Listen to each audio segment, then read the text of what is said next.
अब B block elements तो बहुत सारा कंपाउंड्स का फॉर्मेशन कर सकता है। कोई भी एलिमेंट्स है तो कंपाउंड बनाएगा ही, नोबल गैस को छोड़ करके। ठीक है, नोबल गैस भी बनाता है कुछ कुछ हायर एटॉमिक मास का। लेकिन यहाँ हम लोग कुछ important compounds of transition metals उसके बारे में डिस्कस करेंगे। ठीक है, ट्रांजिशन मेटल्स का इम्पॉर्टेंट कंपाउंड्स, ठीक है, उसका कुछ कुछ का कैरेक्टरिस्टिक्स, ज़्यादा नहीं डिटेल्स में, प्रिपरेशन कैरेक्टरिस्टिक्स, ये सब दो ही कंपाउंड्स के बारे में पढ़ना है।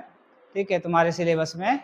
बाकी कुछ छोटा छोटा कंपाउंड्स जो है, ऑक्साइड्स है, वो कैसे बनाता है, क्या कैरेक्टरिस्टिक्स है, इसको हम लोग डिस्कस करेंगे। ठीक है, तो ये क्या बनाता है? ऑक्साइड बनाता है, oxo cations and oxo anions. Transition metals क्या क्या बनाता है? Oxides, oxo cations and oxo anions. Oxide किसको कहते हैं? ऑक्साइड किसको कहा जाता है? जब कोई एलिमेंट ऑक्सीजन के साथ कंबाइन करता है तो उससे जो कंपाउंड बनता है उसको क्या कहा जाता है? ऑक्साइड कहा जाता है। ठीक है, कुछ एग्जाम्पल बता सकते हो ऑक्साइड का? बहुत सारा एग्जाम्पल्स है। ठीक है, जैसे कार्बन डाइऑक्साइड भी ऑक्साइड है, वेरी गुड। ठीक है, कार्बन मोनोऑक्साइड भी ऑक्साइड है। ठीक है, लेकिन वो नॉन मेटल ऑक्साइड से, वो क्या है? नॉन मेटल ऑक्साइड है। मेटल ऑक्साइड भी होता है, जैसे एल्यूमिनियम ऑक्साइड है, Al2O3 बनाता है, लेकिन वो पी ब्लॉक एलिमेंट्स का, पी ब्लॉक मेटल्स जो है उसका ऑक्साइड है। हम लोग यहाँ किसका चर्चा कर रहे हैं? डी ब्लॉक, उसमें से ट्रांजिशन मेटल्स उसका ऑक्साइड। तो ट्रांजिशन मेटल्स का क्या क्या ऑक्साइड्स है? बहुत सारा ऑक्साइड्स है। ठीक है, कुछ कुछ तुम अपने आसपास भी देख सकते हो। ठीक है, आयरन में जंग लगा हुआ होता है ना, वो क्या ऑक्साइड नहीं है? है ना? क्या है, कौन सा ऑक्साइड है वो? फेरिक ऑक्साइड है या फेरस ऑक्साइड है? बोलो, रस्ट जो है वो फेरिक ऑक्साइड है या फेरस ऑक्साइड है? Ferrous oxide. क्या होता है रस्ट का फॉर्मूला? वो डाइवैलेंट है या ट्राइवैलेंट है? रस्ट जो होता है वो क्या होता है? उसमें फेरिक ऑक्साइड होता है, Fe3O4, Fe3O4.X ठीक है, तो Fe3O4 आयरन का ऑक्साइड है, ट्रांजिशन मेटल का ऑक्साइड है। ठीक है, मैंगनीज ऑक्साइड होता है Mn2O3। ठीक है, CrO, Cr2O3, CrO3, CrO5, ये सभी क्या है? ट्रांजिशन मेटल का ऑक्साइड्स है। क्योंकि ये ऑक्सीजन के साथ कंबाइन करके कंपाउंड बनाया है, इसलिए इसको ऑक्साइड्स कहते हैं। Oxides are form by reaction of metals with oxygen. Oxygen के साथ रिएक्शन करेगा तभी तो ऑक्साइड बनेगा। क्लोरीन के साथ रिएक्शन करेगा तो ऑक्साइड बनेगा? नहीं ना बनेगा। फास्फोरस के साथ रिएक्शन करेगा, ऑक्साइड बनेगा? तो किसके साथ रिएक्शन करना होगा? ऑक्सीजन के साथ। ठीक है, एयर के प्रेजेंस में, जैसे रस्ट होता है। ठीक है, आयरन का ऑक्साइड, रस्ट कैसे होता है? रस्ट कैसे बनता है? ऑक्सीजन के साथ कंबाइन करता है। ठीक है, एयर के साथ कंबाइन करता है। One metal can form more than one oxide. एक मेटल क्या होता है? कोई जरूरी नहीं है कि एक मेटल का एक ही ऑक्साइड है। जैसे Fe3O4 है, FeO भी होता है, Fe2O3 भी होता है। ठीक है, तो एक मेटल, एक ट्रांजिशन मेटल एक से ज्यादा ऑक्साइड बना सकता है। क्यों बना सकता है? इसका कैरेक्टरिस्टिक्स हम लोग पिछले जो लेक्चर है उसमें पढ़ चुके हैं, पिछले क्लास में। बता सकते हो क्यों कोई मेटल एक से ज्यादा ऑक्साइड बना सकता है? बोलो। ऑक्सीडेशन। क्या? ऑक्सीडेशन स्टेट की वजह से। वो तो खैर है ही ऑक्सीडेशन स्टेट की वजह से। Variable oxidation state, oxidation state सिर्फ कहने से नहीं काम चलेगा, वेरिएबल ऑक्सीडेशन स्टेट। तो पिछला कैरेक्टरिस्टिक्स में भी पढ़ चुके हैं हम लोग कि ट्रांजिशन मेटल्स जो होता है वो क्या होता है, वेरिएबल ऑक्सीडेशन स्टेट्स को शो करता है, एक से ज्यादा ऑक्सीडेशन स्टेट को शो करता है। ठीक है, तो आयरन क्या होता है, more than D block elements या ट्रांजिशन मेटल्स जो क्या होता है कि एक से ज्यादा ऑक्साइड का फॉर्मेशन करता है। क्यों? क्योंकि एक से ज्यादा ऑक्सीडेशन स्टेट में पाया जाता है। ठीक है, वेरिएबल ऑक्सीडेशन स्टेट शो करता है। जैसे यहाँ पर ये पॉइंट है, ये कैरेक्टरिस्टिक्स है। अब इसमें रीजनिंग क्वेश्चन तुमसे पूछ सकता है, अब इसका रिलेशन कहाँ है, तुम पिछले लेक्चर में पढ़ चुके हो, उसी से रिलेट करना है तुमको। अगर पूछ दिया कि why transition metals form more than one oxide, तो क्या कहोगे, because transition metal shows variable oxidation state. एक लाइन में आंसर, एक लाइन का 1 नंबर का क्वेश्चन पूछ सकते हो, एक लाइन में आंसर देना है। ठीक है, हायर ऑक्सीडेशन, नेक्स्ट पॉइंट क्या, higher oxidation state of metals in oxides is equal to group number up to manganese. ठीक है, मैंगनीज तक हाईएस्ट ऑक्सीडेशन स्टेट। ठीक है, हाईएस्ट ऑक्सीडेशन नंबर क्या होगा, ग्रुप नंबर के बराबर होगा। ठीक है, ग्रुप नंबर से ज्यादा नहीं हो सकता। ठीक है, ये तो ऑक्सीडेशन रिडक्शन चैप्टर है, रिडॉक्स रिएक्शन में बताए थे। ठीक है, ग्रुप नंबर से ज्यादा ऑक्सीडेशन नंबर नहीं होता है। ठीक है, किसी भी एलिमेंट का। तो उसी कैरेक्टरिस्टिक्स के थ्रू यहाँ भी अप्लाई होता है कि हाईएस्ट जो होगा वो क्या हो जाएगा, ग्रुप नंबर तक हो सकता है। ठीक है, उससे ज्यादा लेकिन मैंगनीज तक, उसके बाद क्या होता है, ग्रुप नंबर से कम।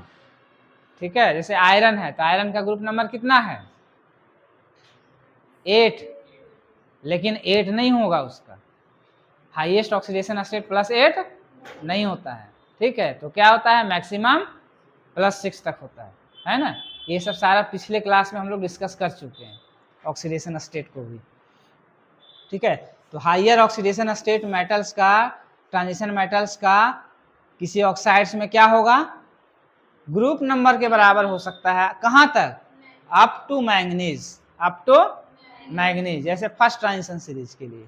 ठीक है, मैंगनीज के बाद क्या होता है, आयरन है, कोबाल्ट है, निकेल है, कॉपर है। ठीक है, वो सब में ऐसा नहीं होगा कि हाई जो उसका ग्रुप नंबर है उसके बराबर हाईएस्ट ऑक्सीडेशन नंबर पहुंचेगा, वहां तक नहीं जाता। ठीक है, क्या है नेक्स्ट पॉइंट, स्कैंडियम को छोड़ करके बाकी जितना भी ट्रांजिशन मेटल्स है सब MO टाइप का आयनिक ऑक्साइड बनाता है। MO टाइप का आयनिक ऑक्साइड, यानी एक मेटल और एक ऑक्सीजन वाला ऑक्साइड बनेगा। ठीक है, इन जनरल MO, M मतलब कोई भी मेटल हो सकता है। जैसे अगर M के जगह पर टाइटेनियम लेंगे तो टाइटेनियम ऑक्साइड हो गया। ठीक है, M के जगह पर मैंगनीज लेंगे तो MnO, M के जगह पर आयरन लेंगे तो FeO, M के जगह पर क्रोमियम लेंगे तो CrO, M के जगह पर अगर जिंक लेते हैं तो ZnO। ठीक है, तो इस तरह का ऑक्साइड बनाता है। वो ऑक्साइड क्या होता है, स्कैंडियम को छोड़ के, स्कैंडियम को छोड़ के क्यों, स्कैंडियम SCO क्यों नहीं बनाता है, बता सकते हो, जो पीछे पढ़ लिए हो उसको रिलेट करो। ठीक है, स्कैंडियम SCO क्यों नहीं बनाएगा, हैं? एक ही होता है और कितना होता है, +3। ऑक्सीजन का MO टाइप का क्यों बना रहा है, क्योंकि बाकी जो मेटल है वो +2 ऑक्सीडेशन स्टेट में है, वैलेंसी जो है 2 है, और ऑक्सीजन का भी वैलेंसी 2 है।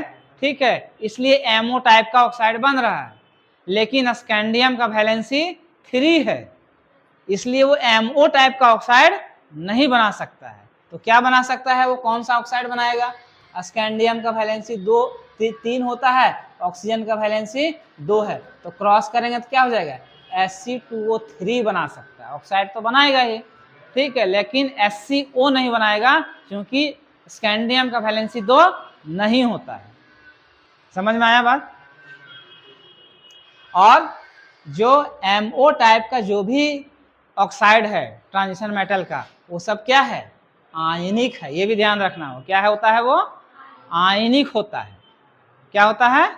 आयनिक। ये सब एग्जाम में पूछता है कौन सा आयनिक ऑक्साइड है, 3-4 ऑप्शन दे देगा। तो ये बीच का पॉइंट तुम समझे हुए रहोगे, ठीक है, तो बता सकते हो, नहीं तो कितना रटोगे कितना कौन आयनिक है सो। ठीक है। With increase in oxidation number of metals, metals का जब ऑक्सीडेशन नंबर इंक्रीज करता है तो क्या होगा? There ionic character decreases. ये केमिकल बॉन्डिंग में हम लोग पिछला क्लास में डिस्कस कर चुके हैं 11th में। ठीक है, क्या होता है? ऑक्सीडेशन नंबर अगर मेटल का बढ़ता है तो आयनिक कैरेक्टर क्या होता है? डिक्रीज करता है। कोवेलेंट कैरेक्टर, आयनिक कैरेक्टर डिक्रीज करेगा तो कोवेलेंट कैरेक्टर क्या होगा? इंक्रीज करेगा। और जितना ज्यादा कोवेलेंट होता है उतना ज्यादा एसिडिक होता है। ठीक है, जो नॉन मेटल होता है उसका ऑक्साइड एसिडिक होता है और मेटल का ऑक्साइड अल्कलाइन होता है या बेसिक होता है। ठीक है, तो जितना ज्यादा कोवेलेंट कैरेक्टर आएगा, ठीक है, उतना ज्यादा क्या होगा?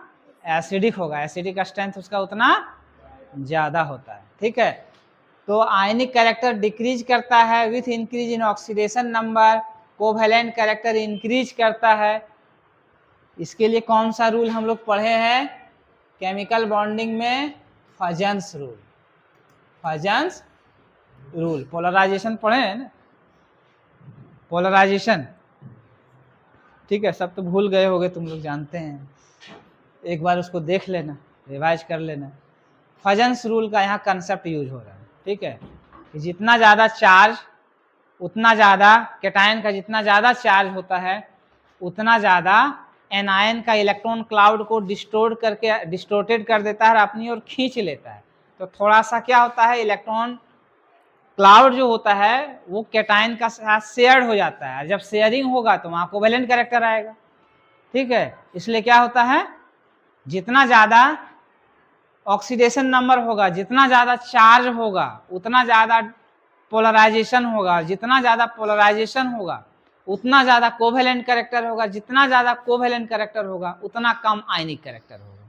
इसलिए आयनिक कैरेक्टर डिक्रीज करता है, कोवेलेंट कैरेक्टर इंक्रीज करता है। और कोवेलेंट कैरेक्टर इंक्रीज करेगा तो उसका ऑक्साइड एसिडिक होते जाएगा। जितना ज़्यादा कोवेलेंट होगा उसका ऑक्साइड उतना ज़्यादा एसिडिक होगा। ठीक है, तो इसमें एग्जाम्पल के लिए एग्जाम्पल भी बहुत पूछता है। ठीक है, इसीलिए CrO, क्रोमियम का 3 ऑक्साइड है मान लो, ठीक है, इसको अरेंज करने में दे देगा तुमको एसिडिक नेचर में या अल्कलाइन नेचर में। ठीक है, तो तुम इसको अरेंज कर भी सकते हो। CrO है, Cr2O3 है और CrO3 है। ठीक है, CrO में क्रोमियम का ऑक्सीडेशन स्टेट कितना है? ऑक्सीडेशन नंबर कितना है क्रोमियम का? +2 है। Cr2O3 में कितना है? +3 हो जाएगा। गुड। और CrO3 में कितना है? +6 है।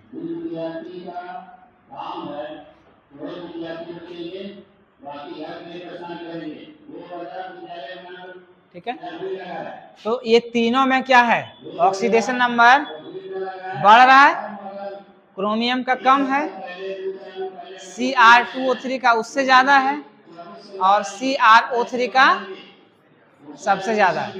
तो ये बताओ ये तीनों में सबसे ज्यादा आयनिक कौन सा होगा?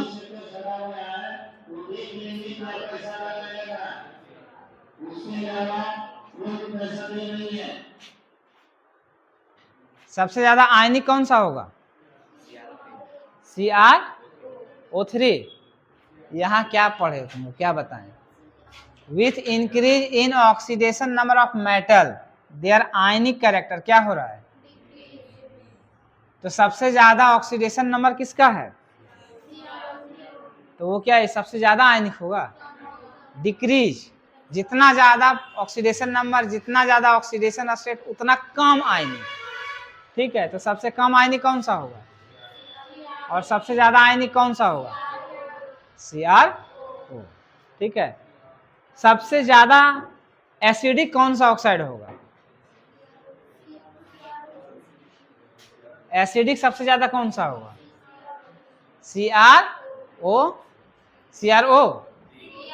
CrO3। ठीक है, जितना ज़्यादा ऑक्सीडेशन नंबर होगा उतना ज़्यादा कोवैलेंट कैरेक्टर होगा। तो सबसे ज़्यादा कोवैलेंट कौन सा होगा? सबसे कम आयनिक है तो सबसे ज़्यादा कोवैलेंट होगा ही, और जो सबसे ज़्यादा कोवैलेंट होगा उसमें वो ऑक्साइड क्या होगा? सबसे ज़्यादा एसिडिक। तो अगर एसिडिक का स्ट्रेंथ में तुमको अरेंज करने के लिए दे देगा तो सबसे ज़्यादा एसिडिक कौन सा है? तो एसिडिक का स्ट्रेंथ का ऑर्डर लिखना होगा तो क्या लिखेंगे? CrO3 सबसे ज़्यादा एसिडिक होगा, Cr2O3 होगा, और सबसे कम CrO होगा। ये किसका स्ट्रेंथ है? ये एसिडिक स्ट्रेंथ। ठीक है, ये एसिडिक स्ट्रेंथ का ऑर्डर है। आयनिक कैरेक्टर का ऑर्डर कहेगा तो क्या हो जाएगा? उल्टा हो जाएगा, सबसे कम आयनिक ये और सबसे ज्यादा आयनिक CrO। कोवैलेंट कैरेक्टर का ऑर्डर पूछेगा तो यही हो जाएगा, कोवैलेंट कैरेक्टर और एसिडिक स्ट्रेंथ का ऑर्डर क्या हो जाएगा? सेम रहेगा, आयनिक का केवल उल्टा हो जाएगा। ठीक है, यहां तक समझ गए? इसके बाद क्या है? Transition metals form oxo cations और ऑक्सो एनायन दोनों बनाता है। ये क्या बनाता है? Oxo cation. Oxo cation, oxo anion किसको कहते हैं? ऑक्सो कैटायन और ऑक्सो एनायन किसको कहते हैं? ऑक्सो मतलब ऑक्साइड है, कैटायन मतलब ऑक्साइड में अगर कैटायन आ गया मतलब इलेक्ट्रॉन लूज कर दिया। ठीक है, ऑक्साइड्स अगर इलेक्ट्रॉन लूज करता है तो ऑक्सो कैटायन बनता है, और ऑक्साइड अगर इलेक्ट्रॉन गेन करता है तो ऑक्सो एनायन बनता है। तो ट्रांजिशन मेटल का ऑक्साइड रहेगा, उसमें पॉजिटिव चार्ज है तो वो ऑक्सो कैटायन, और अगर नेगेटिव चार्ज है तो वो ऑक्सो एनायन। ठीक है, तो ट्रांजिशन मेटल जो होता है ऑक्सो कैटायन भी बनाता है और ऑक्सो एनायन भी बनाता है। ऑक्सो कैटायंस क्या है? जैसे VO2+। ठीक है, VO2+, VO पर चार्ज 2+, VO2+, तो ये कितना इलेक्ट्रॉन लॉस किया है? VO पर चार्ज है 2+, कितना इलेक्ट्रॉन लॉस किया है? 2। VO4+ कितना इलेक्ट्रॉन लॉस किया है? 1। ठीक है, तो ये हो गया क्या? Oxo cations. उसी तरह से ऑक्सो एनायन भी बनाता है, VO4 3- कितना इलेक्ट्रॉन गेन किया है? 3 इलेक्ट्रॉन। ये गेन कौन करता है? ऑक्सीजन।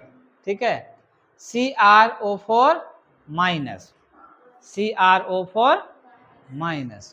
ठीक है, ठीक है, उसी तरह से और ऑक्सो एनायंस क्या होता है? MnO4-। ठीक है, Cr2O4-2-। ठीक है, बहुत सारा इस तरह से नेगेटिव चार्ज जितना होगा ट्रांजिशन मेटल ऑक्साइड्स पे उसको क्या कहा जाता है? ऑक्सो एनायन कहते हैं। ठीक, Cr2O7 होगा, सॉरी Cr2O7-2-। ठीक है, ये समझ में आ गया? अब हम लोग एक एक करके दो कंपाउंड्स का प्रिपरेशन पढ़ना है, उसका प्रॉपर्टीज।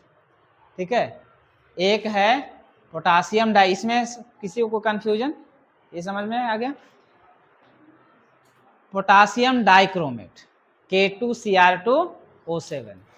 तो पोटासियम डाइक्रोमेट कैसे प्रिपेयर करते हैं, क्या इसका कैरेक्टरिस्टिक्स है, क्या इंपॉर्टेंस है इसका, और कौन कौन सा केमिकल रिएक्शंस ये करता है। ठीक है, एक एक करके डिस्कस करते हैं। टाइम है ना अभी? हैं? सर आएंगे, फोन उन बजेगा, ध्यान देना। ठीक है, ध्यान नहीं रहता है। Preparation of potassium dichromate. Potassium dichromate कैसे प्रिपेयर करते हैं, मेथड ऑफ प्रिपरेशन क्या है। ठीक है, ये 3 स्टेप में प्रिपेयर्ड होता है, याद रखना पड़ेगा इसको। पहला स्टेप में क्या होता है, किससे बनाते हैं पोटासियम डाइक्रोमेट को, तो आयरन क्रोमेट के साथ फ्यूजन करते हैं। पहला स्टेप में क्या किया जाता है, आयरन क्रोमेट के साथ फ्यूजन कराया जाता है। ठीक है, आयरन क्रोमेट क्या है, FeCr2O4 2-। अच्छा, Cr2O4 2-, ये भी होता है, ठीक ही तो लिखे थे, Cr2O4 2- भी होता है, क्रोमेट आयन कहते हैं इसको। ठीक है, आयरन क्रोमेट हो गया FeCr2O4। ठीक है, ये हो गया आयरन क्रोमेट। किसके साथ फ्यूजन होता है इसका, सोडियम कार्बोनेट के साथ। किसके साथ, Na2CO3 के साथ। ठीक है, किसके प्रेजेंस में, इन प्रेजेंस ऑफ ऑक्सीजन या एयर। ठीक है, एयर मतलब एयर से ऑक्सीजन ही लेगा वो। ठीक है, डायरेक्ट भी लिख सकते हैं, एयर भी लिख सकते हैं। ठीक है, gives yellow solution of sodium chromate. सबसे पहले क्या बनाता है, आयरन क्रोमेट कन्वर्ट हो जाता है सोडियम क्रोमेट में। सोडियम क्रोमेट का फार्मूला क्या है, Na2CrO4, ये है। ठीक है, फार्मूला वगैरह भी याद रखोगे। ठीक है, फार्मूला भी पूछ सकता है। सोडियम क्रोमेट ये बाय प्रोडक्ट है, Fe2O3 बनता है, CO2 बनता है, CO2 गैस बबल होके निकल जाएगा, ये Fe2O3 आयरन का ऑक्साइड बनाता है। अब ये जो Na2CrO4 है, इसका कलर क्या है, Na2CrO4, ये क्या कलर है इसका, येलो कलर है, येलो से ही लिख देते हैं इसको। ठीक है, इसका कलर जो होता है किसके वजह से होता है, आयंस के वजह से, क्रोमेट आयन के वजह से।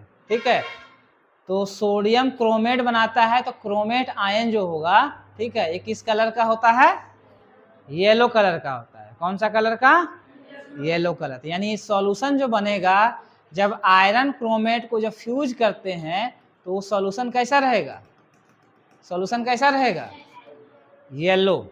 सॉल्यूशन कैसा होगा, येलो होगा। ठीक है, दूसरा स्टेप में क्या है, सोडियम क्रोमेट इज फिल्टर्ड। फिर ये जो बनेगा सॉल्यूशन, उसको क्या किया जाता है, फिल्टर किया जाता है। ठीक है, एंड एसिडिफाइड, फिल्टर करके क्या करते हैं, एसिडिफाई। एसिडिफाई मतलब क्या करते हैं, एसिड उसमें डाल देते हैं। ठीक है, तो एसिडिफाई करने के लिए एसिड जनरली सल्फ्यूरिक एसिड हम लोग लेते हैं। ठीक है, किसके साथ एसिडिफाई किया जाता है, सल्फ्यूरिक एसिड इसलिए लेते हैं कि ये बहुत ही स्ट्रॉन्ग एसिड होता है। ठीक है, गिव्स ऑरेंज सोडियम डाइक्रोमेट, यानी जो तुमको बनाना है इसका कलर क्या होता है, ऑरेंज है। ठीक है, ऑरेंज कलर इसमें नहीं आ रहा है, तो इसको रेड से ही दिखा देते हैं। ठीक है, तो क्या होता है, ये सॉल्यूशन किसका बनेगा, जब इसमें इसको फिल्टर करके, जब इसको फिल्टर किया जाता है। ठीक है, तो फिल्टर करने के बाद क्या आता है, फिल्टर करके एसिडिफिकेशन, ये हो गया क्रोमेट। ठीक है, ये हो गया CrO4 2-, और ये क्या हो गया, Cr2O7 2- का सॉल्यूशन बनाता है। ठीक है, एसिडिफिकेशन करते हैं, यानी ये जो डाइक्रोमेट है, ये एग्जिस्ट ही करता है एसिड के प्रेजेंस में। किसके प्रेजेंस में, एसिड के प्रेजेंस में। ठीक है, सोडियम डाइक्रोमेट, उसके बाद इसको जब पोटासियम क्लोराइड के साथ ट्रीट करते हैं, तो और कोई काम ज़्यादा डिफिकल्ट नहीं है, केवल सोडियम को रिप्लेस करते हैं। सोडियम को क्या करते हैं, क्योंकि हमको क्या बनाना है, पोटासियम डाइक्रोमेट K2Cr2O7, तो K2Cr2O7 Na2Cr2O7 तो बन गया, तो Na की जगह पर क्या आएगा, K। तो K कैसे आएगा, पोटासियम क्लोराइड के साथ इसको रिएक्ट करा देते हैं, किसके साथ, KCl के साथ। ठीक है, तो ये आयन, तो इसमें भी क्रोमेट आयन ही रहे, सॉल्यूशन में दोनों सेम रहेगा। ठीक है, ये भी क्रोमेट आयन देगा, ये भी क्रोमेट आयन डिसोसिएटेड होगा। लेकिन अगर क्रिस्टल बनाना होगा, क्रिस्टलाइज करना होगा, तो पोटासियम क्लोराइड के साथ रिएक्शन कराते हैं, और उसको जब क्रिस्टलाइज कर देते हैं, तो जो क्रिस्टल जो बनता है वो K2Cr2O7 का क्रिस्टल बन के तैयार हो जाता है। समझ में आया प्रिपरेशन कि नहीं, 3 स्टेप में होता है, इसको याद करना है। ठीक है, क्या क्या लेते हैं दिमाग में रहना चाहिए किसके साथ रिएक्शन होता है पहला स्टेप में? आयरन क्रोमेट के साथ क्या होता है? फ्यूजन कराते हैं। किसके प्रेजेंस में? ऑक्सीजन, हवा की उपस्थिति में। ठीक है, और क्या लेते हैं? हवा होगा, आयरन क्रोमेट होगा, और क्या होगा? और क्या होगा? Sodium carbonate. ठीक है, यानी O2 है, सोडियम कार्बोनेट है और आयरन क्रोमेट है। फ्यूजन से क्या बन जाता है? Sodium chromate. आयरन क्रोमेट किस में बदल जाता है? सोडियम क्रोमेट में। किस में बदलेगा? सोडियम क्रोमेट का कलर क्या होता है? येलो कलर होता है। ठीक है, और उसके बाद क्या करते हैं? उसको फिल्टर कर लेते हैं। फिल्टर करके क्या करते हैं? एसिडिफाई कराते हैं। फिल्टर करके एसिडिफाई कर देते हैं तो क्या बदल, किसमें बदल जाता है? सोडियम डाइक्रोमेट में। सोडियम क्रोमेट बदल जाएगा, एसिड डालेंगे तभी। ठीक है, और फिर इसको पोटासियम क्लोराइड के साथ रिएक्शन करके सोडियम को रिप्लेस कर देते हैं, पोटासियम डाइक्रोमेट बन जाता है। ठीक है, यही 3 स्टेप है।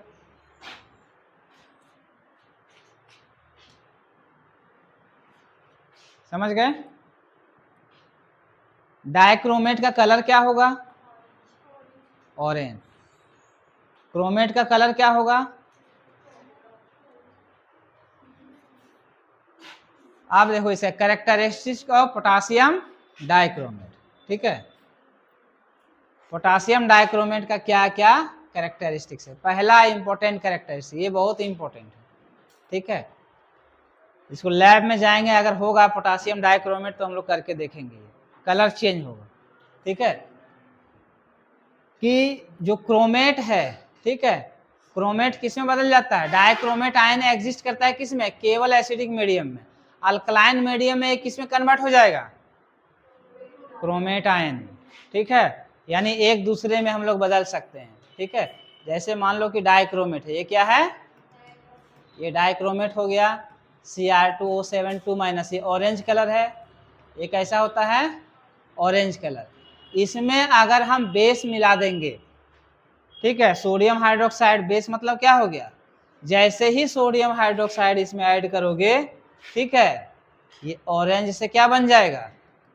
येलो। ऑरेंज से सॉल्यूशन क्या हो जाएगा? येलो बन गया। मतलब समझ लो क्या है इसमें? CrO4 2-, chromate ion. ठीक है, फिर जब इसमें तुम डाल दोगे क्या? Sulphuric acid. फिर इसमें डाल दोगे सल्फ्यूरिक एसिड, फिर कलर चेंज हो जाएगा इसका। फिर कलर चेंज हो जाएगा। कैसा हो जाएगा? ऑरेंज। ऑरेंज हो जाएगा तो मतलब क्या समझ लो कि क्या फिर किस में कन्वर्ट हो गया? ये Cr2O7 2- में। समझ गए? यानी Cr2O7 2- एग्जिस्ट कब करेगा? जब सॉल्यूशन एसिडिक होगा या अल्कलाइन होगा? कैसा रहेगा? एसिडिक रहेगा। ठीक है, अल्कलाइन होगा तो किस में बदल जाएगा? क्रोमेट में। ठीक है, यानी रेड, ऑरेंज से क्या हो जाएगा?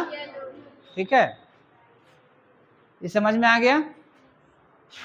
सेकेंड पॉइंट क्या है? इट इज एन और orange 2 tetrahedral strong oxidising agent. ये स्ट्रॉन्ग ऑक्सीडाइजिंग एजेंट होता है। ठीक है, पोटासियम डाइक्रोमेट क्या होता है? Strong oxidising agent. क्यों स्ट्रॉन्ग ऑक्सीडाइजिंग एजेंट होता है? क्यों होता है ये strong oxidising agent? Oxidising agent किसको कहते हैं? जिसमें रिडक्शन होता है और जिसके पास रिडक्शन के अलावा कोई चॉइस नहीं है। ठीक है, रिडक्शन के अलावा जिसका कोई चॉइस, वो स्ट्रॉन्ग ऑक्सीडाइजिंग एजेंट होगा। ठीक है, जब चॉइस होगा रिड्यूस होने का भी, तब वो स्ट्रॉन्ग नहीं होगा उतना। लेकिन जब चॉइस, एक ही चॉइस बचता है कि वो सिर्फ और सिर्फ क्या होगा? रिड्यूस होगा, तो वो स्ट्रॉन्ग ऑक्सीडाइजिंग एजेंट, यानी दूसरे को वो हर हाल में क्या करेगा? ऑक्सीडाइज ही करेगा। ठीक है, और ये ऐसा क्यों होता है?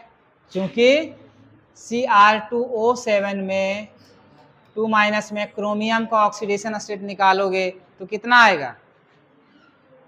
क्रोमियम का ऑक्सीडेशन स्टेट कितना होता है? Cr2O7 2 माइनस में फटाक से निकाल के बताओ। +6 होता है। तो +6 जो है ये क्रोमियम का ग्रुप नंबर भी 6 है। और अभी हम लोग कैरेक्टरिस्टिक्स में पढ़े मैंगनीज तक मैक्सिमम ऑक्सीडेशन नंबर उसका ग्रुप नंबर तक ही होता है, उससे ज़्यादा मतलब +6 से +7 ये हो ही नहीं सकता है, मतलब और इसका ऑक्सीडेशन हो ही नहीं सकता है। इसके पास एक ही चॉइस बचा कि ये क्या होगा, सिर्फ और सिर्फ रिड्यूस करेगा।